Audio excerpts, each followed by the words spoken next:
Assalamu alaikum. CO9 denial. The diagnosis is inconsistent with the patient age. CO9 denial का मकसद यही होता है कि जब डॉक्टर कोई डायग्नोस करता है पेशेंट को, तो पेशेंट्स के एज फैक्टर वहाँ पे नज़र आता है, और उस एज के मुताबिक अगर वो डायग्नोसिस कोड ना हो तो वो डिनाई हो जाता है। इन अदर वर्ड्स कि the patient is not covered for this service. This mean that the insurance plan does not cover the specific service or procedure billed। जो सर्विस डॉक्टर ने परफॉर्म की होती है वो कवर्ड नहीं होती, क्योंकि जब पेशेंट की एज ही उस सर्विस से मुशाबिहत नहीं रखती तो उस केस में वो सर्विस जो है वो डिनाई हो जाता है और वो डॉक्टर के लिए क्वेश्चन मार्क बन जाता है। तो ऐसे चीज़ों के लिए पहले से देखना चाहिए उसके सॉल्यूशंस क्या है। वेरीफाई कवरेज, हमें पहले कवरेज वेरीफाई करना चाहिए कि इस पेशेंट के एज जो है वो उसके मुताबिक ये सर्विस कवर्ड है कि नहीं है।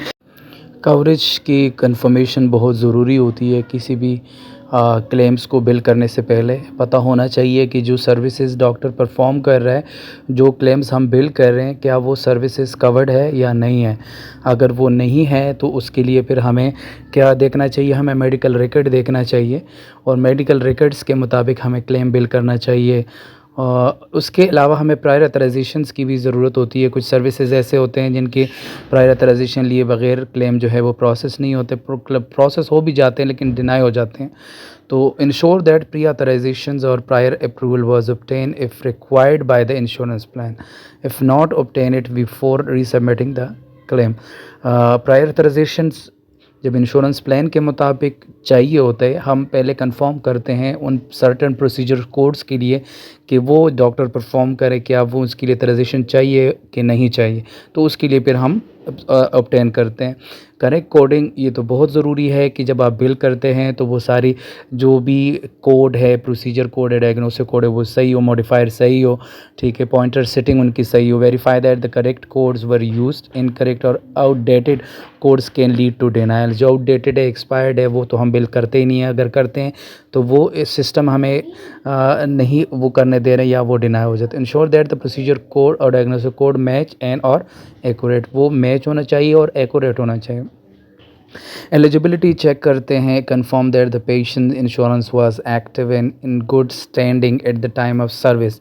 हम एलिजिबिलिटी चेक करते हैं कि जिस टाइम पर पेशेंट इंश्योरेंस जो है वो सर्विस ले रहा होता है डॉक्टर से, उस टाइम पे क्या उनकी इंश्योरेंस उस सर्विस को कवर करती है कि नहीं करती। Some time coverage issue arise due to lapse और चेंज इन पॉलिसी। कभी कभार ऐसा हो जाता है कि पेशेंट पॉलिसी चेंज कर लेता है, प्लान चेंज कर लेता है, या उसके सर्विस के बाद ही वो कवरेज ले लेते हैं, तो वो चीज़ें आ जाती है।